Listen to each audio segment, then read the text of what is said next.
GraceandTruthRadio.world proudly presents Life Coaching for Men, improving their relationships with their wives and learning to communicate for a more fulfilling and satisfying marriage.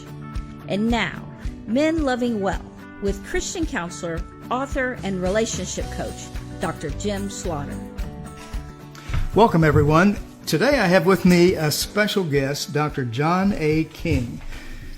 John, you're a best-selling author and speaker. You've starred in 2 multi-award-winning documentaries. Was Stopping Traffic one of those? Yeah, Stopping Traffic. Okay. Yep, it was one of those. And the other one is called Light in the Darkness, which deals with post-traumatic stress disorder. And you're a PTSD expert. You're an expert in human trafficking. You are so multifaceted that I hardly know where to start. But I wanted to do something today, in particular for dads who are listening. And they'll have maybe a different way of looking at things.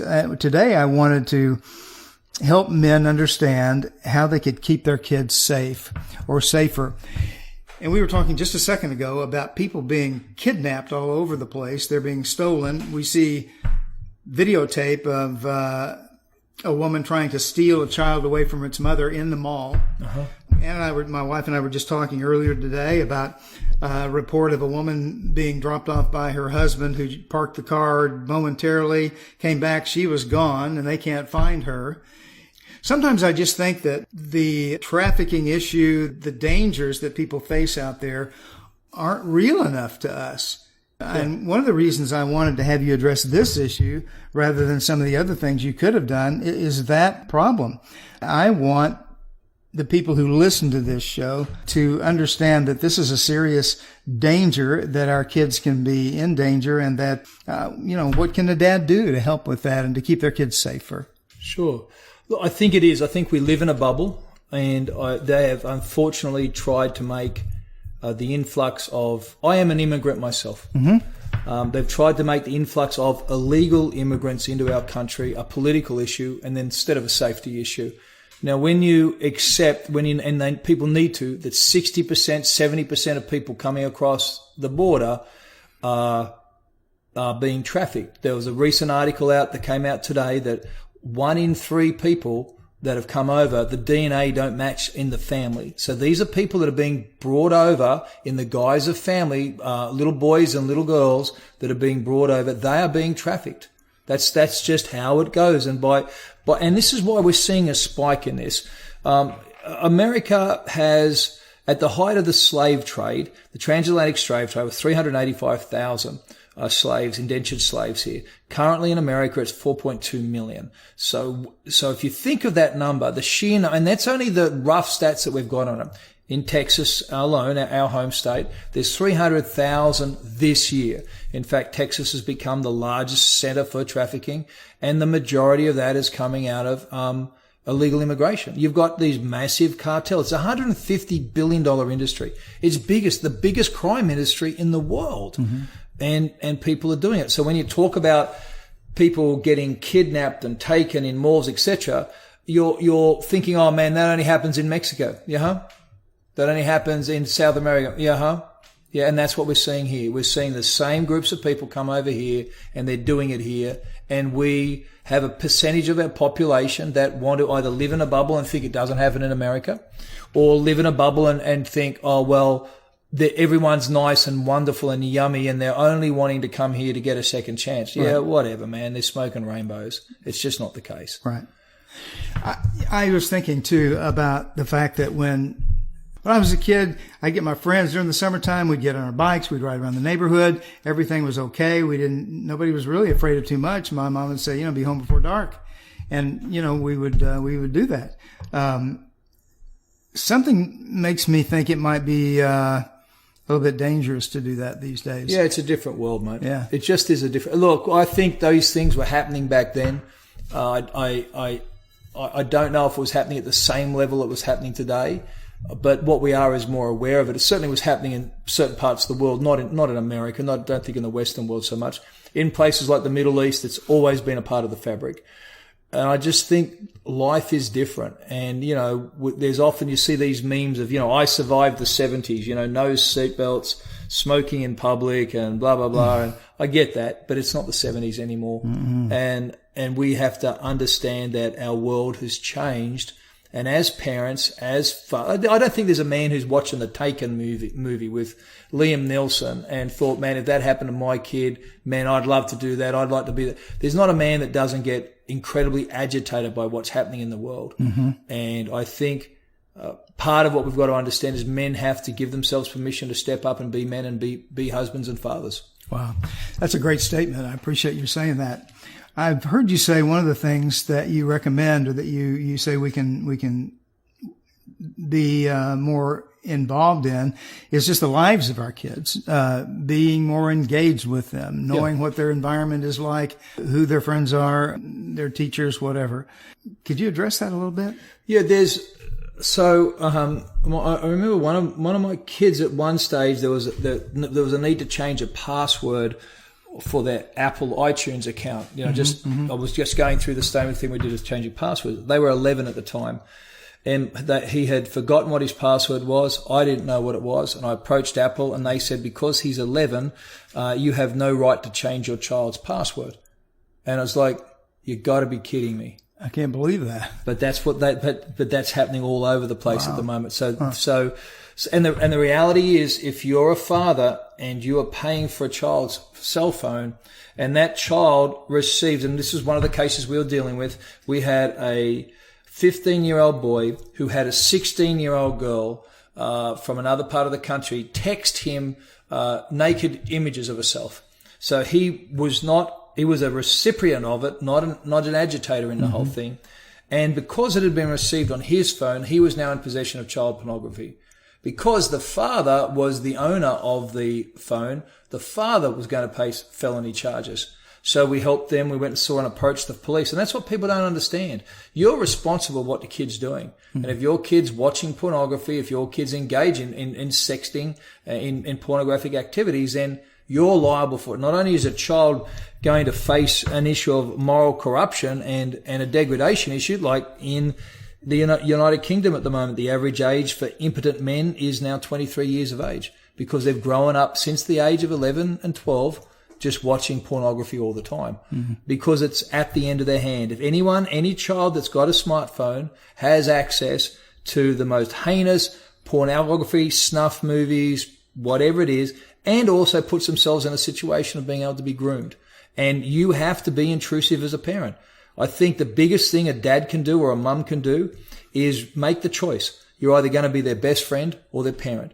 And they've got lots and lots of friends in life. They're only going to have one parent. I've heard you say step up and be a parent. Yeah. And sometimes that means making hard decisions. Absolutely. Take the phone off the thing. Yeah, right. Put it away. And I was monitoring social media. It seems to me would be near the top of the list from what parents could do and should do for their kids to keep them safe. And I think being aware of it, there are so many social media platforms, all of which have got hidden messaging systems, all of which open them up. So I think you just pick a social media platform, and a parent just has that child's account on their phone as well. And just the child knows that you will go in there. Yeah. And think of it this way. If you've got a young boy, he's 12 or 13-year-old, would you be comfortable with him sitting at 2 or 3 o'clock in the morning having a conversation, an unmonitored conversation with a young lady in his room anywhere between 16 and 28? The answer would be no. No. But yet we do it on social media. Mm-hmm. They're sharing videos, they're sharing images, they're having intimate conversations, and somehow, someone, somewhere convinced everyone that child has rights of its own. It's under your roof. You have the responsibility to be the parent that they need you to be, so they can grow up and be the adults that you want them to be. Adults are getting a little bit more savvy, I guess, when it comes to social media and the use of phones and things like that. But there's still a lot of adults out there who they wouldn't know where to go to even check what their kids were watching. No, that's true. And that makes it more complicated, because every app, and there's a series of apps that you can now get on phones that disappear after them, and the messages automatically disappear. Yeah. Things like Snapchat. Right. And things like that. And if they've got any, just delete them. put a password on the phone so a child can't add any other apps without the parental password. You just have to do that. And if they argue, take the dang thing off it or burn it on the front yard or just do something. Just make your mind up. Do you want your kid engaged in these sort of things or possibly trafficked, or are you going to be a parent? It's going to cost you either way. You're either going to cost at this end with getting some 13-year-old's tyrannical rant about how you're the worst human being in the world. Right. Yeah, whatever. They'll get over it and thank you later. Or your kid's going to end up being abducted. Now, one of those two is an easy way you can live with one of those two. Right. You mentioned that we should be aware of nostalgia. Isn't nostalgia something warm and fuzzy? It is, but I think it's a little bit like when we were talking earlier. This is not the Leave It to Beaver generation. Right. And if you think that kids can go riding out on a bicycle because you did it, you're just wrong. Or they can go to the mall by themselves like you did it, you're wrong. You just can't do that anymore. I think the other thing is, nostalgic wise, is we've always viewed things like sexual abuse and human trafficking as something done by men to girls and women. And that's just wrong. 35 to 45% of traffickers, perpetrators, are female. And about 50% of the victims are male. So if you're not treating, and a lot of people will say, look, I've given my girls the skills to recognize and be aware, but they're not doing the same for their boys. They're not taking the time with the boys to warn them of the dangers and how to be aware of female predators. And you need to train a boy differently than you do a girl. And to teach the girls to be aware of, if the nasty man approaches you, run to some nice lady. And sometimes the nice lady brings a nasty man to make a child run to her. And I've seen that happen and heard of that happen. If you're looking for a middle-aged man trafficking a young white girl, then you're missing the Asian woman trafficking the African-American boy. And that's the reality of it. And you are putting your kids in, you might prepare them for one, but if you don't prep them for both, then you're being nostalgic. You're leaving the door of opportunity open for your kids. It is a different world. Totally different world. Yeah. How do parents keep up with these things? I hear you talk about the different angles to be aware of. Media, environment, malls, school, all kinds of things like that, nostalgia. We perceive things in a way that they really aren't. Where do we start with this? Yeah, I think it's overwhelming. Like, if you think of what we had to watch growing up, parents had to monitor what came in the mail and what we were watching on television. Now you've got multiple streaming services. You've got free stuff on YouTube. You've got free stuff on Facebook, Instagram, WhatsApp. You can share messages now. Everything becomes overwhelming. And I think it's at a point where parents just give up because they can't, no one can keep, look, this is what I do. This is one of the things we do. And I can't keep up with this stuff. So what I did was make it manageable for me, not for my children, but for me. Okay. So, we do have two streaming services. We have Netflix and we have Prime. So I can see what my kids are watching in the history of Netflix. My kids are allowed to be on one social media platform. My Amy's allowed to be on Instagram, and Noah's allowed to be on Instagram, and I believe he's got Twitter. But he's 20 now, so any decisions he makes on his own, he bears the consequences of it. And at some point, the idea is to let your children, guide your children to a point where you can let them grow up and do what they need to be. So it's not a matter of just being draconian all the way through, but giving them the guardrails and the freedom to make those decisions at different stages. So, at 2, you're giving them different decisions and freedom as you are at 12, as at 16, as at 18. So at some point, it moves from being you giving them permission to them asking for perspective, and that's the aim. But if you're not engaged in the giving them permission stuff, you're not training them to seek perspective. And that's one of the challenges that I think people face. They're not engaged as parents. They're overwhelmed by the resources, and they think they've got to allow their kid to do everything. It's like these ridiculous weekend parents that drive their kids around to every bloody sporting event. It's dumb. They whine. They spend 4 or 5 years whining about how they had to do soccer, football, cheer, dance, and every kid's got 3 or 4 things. Pick a thing. Everyone enjoy the thing, and that's just because as a parent, I'm self-employed. I've worked for myself all my life. I'm really busy. And if it doesn't fit into my schedule and it's convenient and enjoyable, then it's not gonna be something I'm going to want to do, and I want to be engaged with my kids. So I think that is part of it as well. This pressure to be a perfect parent in an imperfect age, especially from divorced families. You've got all these performance anxieties every time you see kids. But from experience, what my kids loved the most was just sitting down with dad, watching a movie together, hanging out together. Because when dad's relaxed and dad's not out running around having to do another thing, then dad is connecting. And that's very important. Well, that is such a good point. I appreciate you mentioning that. You've said a couple of things that at first sound kind of humorous. Teach your kids to fight dirty. You were a boxer. Yeah, boxer. Man, I was rugby. I was a scrapper. Rugby is just 80 minutes of the brawl, and then you go back to the pub and you fight another however long till you can't stand. So I was a boxer, martial arts and all that sort of stuff, and I taught all my kids to fight because kids need to. And I know in this, this soy boy world, people don't teach their kids how to fight. They think everyone should just hug and get on, and that's fine until someone's trying to drag your little girl or little boy into a car. Right. And please don't do that, mister. It's just stupid. And I think very simply, I taught my kids, put them in a ring, I'd teach them how to box and stuff like that, or take them to a gym and put them through Taekwondo, or put them through a 3 or 4 day course. You can get all these things are available. You've just got to see it as a priority. What's more important? For me, it was always making sure my kids can handle themselves. And, but very simply, eyes, throat, crutch. If your kids know how to strike the eyes, strike the throat, strike the crutch, and run away screaming. And it's a very simple thing. And you can learn that stuff in a day course or a 2-day course. But I think you've got to take responsibility for keeping your kids physically safe. Would it be wise for a family to take a self-defense course? I think so. Yeah. I think so. I know there's naysayers, but I think the first time my kids handled a gun, so we're from Australia, so we didn't grow up with the freedom you guys have to have guns.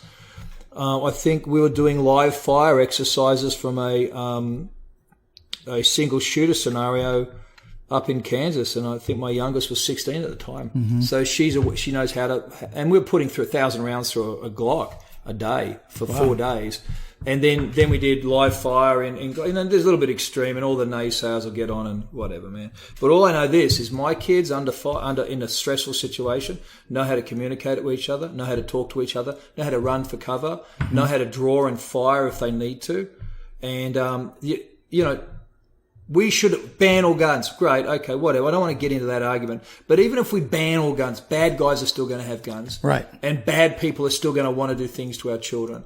So the fact that my kids have now been stretched to understand what that is like, and not to panic in those situations, and not to be fearful, but how to take cover and how to respond, I think is good. And I think that's all it is. And whatever level you're comfortable with, all that is for me is just the same as teaching them to drive safely.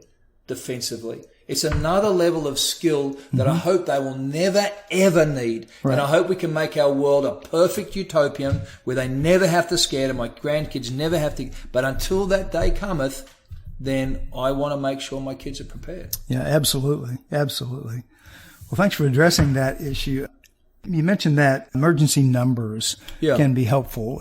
Kids need to maybe have some emergency numbers along with 911 or something. So what I've done with my kids, they know 911, but they also know there's 2 or 3 people in our lives that if something was to happen to dad or mum, that they could make a phone call to. And I think that's very important to have, because if they pick it up and it's like, little Bobby that they've known since 4th grade and like he's 12, there's or Auntie Flo who lives in Africa somewhere, well, who's the person that's within 15, 20 minutes drive from where you are? Who's the person that something happened? Who can they call? And there's got to be a couple, be they in your church group, be they friends that ex-military folk, nurses, doctors, someone in your community that you've got a connection with, that they know that they can call if necessary. Okay, good. That can be a family member, a very close friend. Whatever, anyone. Right? Anyone. So they can say, Mum's had a heart attack. Dad's had 911's always the place to start. I'm lost, and people seem to be in this thing that we're all like, if you're not on the phone or you're having a nap at home and your kid gets lost at the mall and they can't get you, and for some reason, not 911 should always be the first place they call. But, even then, if they've been picked up by 911 and they can't remember your address or they don't know how to get hold of you, who else can they ring in their life that can help the police solve this situation? Yeah, very good point. Thank you. You have written, I don't know what you would call it, a booklet, a pamphlet. Yeah, a little guideline for folks.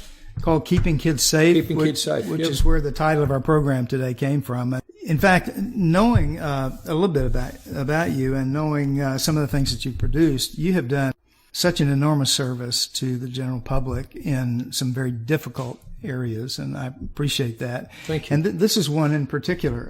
And I think it's one that it's a growing concern, but I don't know that most families are at the point yet. Maybe they are. I think it's so important to let people know how dangerous it is out there for our kids. And so I wanted to have us talk a little bit about this. And if people want to get this, Jim, if they go to drjohnaking.com/shop, they'll see the product, Keeping Kids Safe. If they put in the code FREE, then for your listeners, they can download the PDF for free. Boy, that would be wonderful. Can you give us that address again? drjohnaking.com/shop. And when they see the product, Keeping Kids Safe, if they just enter the code FREE, then they can download it for free. Now you have a website. What is your website address, or how's the best way for people to contact you? drjohnaking.com is the website, or they can get me on Instagram or Facebook or Twitter at Dr. John A. King. Okay. Is there anything else that, as we talk about this topic, that needs to be said before we end? I think people need to be vigilant. Most people are sheep, and the sheep are just going to wander around there and wonder why something bad happened to them. You can be vigilant and things can happen. You can just drop your wife off at a mall, pull around the corner to park, and something happens. Right. So anything bad can happen. You can't. I don't want people to be in fear. I want them to be prepared. And if you're prepared and I know I'm done my best to prepare my kids. Doing my best every day to try and warn them and help them to enjoy life, but prepare them. And if something bad happens, then I can think, okay, I've done the best I could with the information I had. So I think don't live in fear. Don't give in to this terroristic attitude of people trying to bring fear upon our society. Mm-hmm. I think just do yourself the best to be prepared, to prepare your kids, prepare your spouse, and then that's it. Just live with the outcome. Okay. Good advice. I had a question on the way over here. I was thinking, why has evil become so bold? Any ideas about that? I think it's the times we're in, and God spoke into chaos and created order. That's the nature of the divine. Right. The nature of humanity is to bring chaos to the divine. Mm-hmm. And what we're seeing now is an age where people's regard for God, their misunderstanding of him, their regard for the word, is leaving the earth, mm-hmm. and what's returning is the chaos that they want to bring. When we make a God in our own image, it resembles us, and we want to worship him. And we have a whole generations of people that just love themselves more than anything else, and the result is chaos. And with chaos comes evil. Yeah. And, I'm not of the school that we are all wonderful human beings just waiting for a chance. I'm of the other school, that we have a propensity towards evil, mm-hmm. unless we have an encounter, mm-hmm. with something far better than ourselves. Absolutely. Absolutely. Ann and I were talking yesterday or the day before just about how we used to enjoy going down to White Rock Lake in Dallas and mm-hmm. just walking around. It was such a beautiful place, and it felt peaceful and safe and all of that. But today it's one of the most dangerous places in Dallas. Yeah. And so it's almost like evil has come over that place, and that the adversary is wanting to claim territory, or something, And I do agree with you that I don't want to be afraid all the time. Yeah. And I don't want to try and overdo safety measures, but I don't want to be stupid either in what I do and where I go. And that's the balance, there are some countries in the world that might have been safe for us to go to once as Americans that aren't safe anymore. So why go there? Just why go there? There's somewhere else other than Beirut or Lebanon. There's some other nations that it's just not safe to go with, between an Islamic threat, the rise of ISIS and these sort of activities, I probably won't go to Germany now, which would be a shame. I would love to have seen Germany. But I won't go there. Probably not France either, because of the things that are happening on the streets, the things that no one talks about. In Sweden, the amount of rapes amongst young women and tourists over there. I don't want to put my daughters and my wife through that stuff. Right. But there's a lot of beautiful places in the world, and I can go and celebrate being alive there. And times change, and times will change back. Things will turn around. That's the nature of things. If the Lord doesn't return, then something will happen. We can make a difference if we get about making those differences. We talked about staying engaged with your kids, talking with them on a regular basis. Something they enjoy is just having mom and dad sit down and watch a movie with them. Monitoring social media, knowing what their kids are watching, what their phones do. Along with that, changing cell phone and image posting habit. Teaching your kids to fight dirty. We talked about that, and you mentioned how to do that. Keeping the family computer central. What about that? Keeping the family computer central. If you've got a computer in a bedroom, it's a little bit like having a phone in a bedroom. I don't. My kids are older now, and they have their phones in their rooms charging. But I don't allow it. When they were younger, everyone's cell phone was in the lounge room. That's draconian. You're a control freak. Absolutely, I am. I'm a parent. Yeah. I'm a parent as well. I'm a father, and this is what dads do. So stepping up to be a parent was something else that we and giving people permission to be parents. Yeah, absolutely. Instead of beaten by a world that says that that's wrong, you should just give birth to these things that they don't even classify as humans and let them grow up however they want. Forget that sunshine. Being careful about where your kids go, knowing where they are, making sure that they know certain numbers that they can call if they get in trouble. Anything else?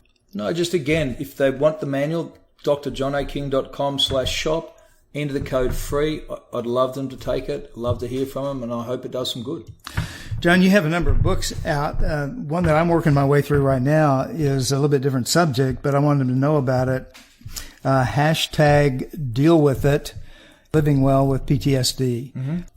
Where can they go to get that? They can go to Amazon if they want, but if they go to the website drjohnaking.com and they'll find it in the shop there. And if they use the code S2S, then that'll give them a 20% discount. That'll cover the shipping. Okay, great. John, thank you so much for being willing to take time and be with me today. There are people who are all over the world who are going to be more prepared and better off for hearing what you had to say today. And I'm grateful to you for coming. Thanks. Thanks, mate. Appreciate it. Thank you again for joining us. Men Loving Well airs live every Thursday at 10:30 a.m. Central Time on graceandtruthradio.world. If you would like to contact or coach with Dr. Jim Slaughter, reach out to him on Facebook.com Living Well Show. Email him at jslaughterphd@yahoo.com or contact him at his clinic, Life Solutions, 817-232-1363. We look forward to seeing you again next week here on Men Loving Well.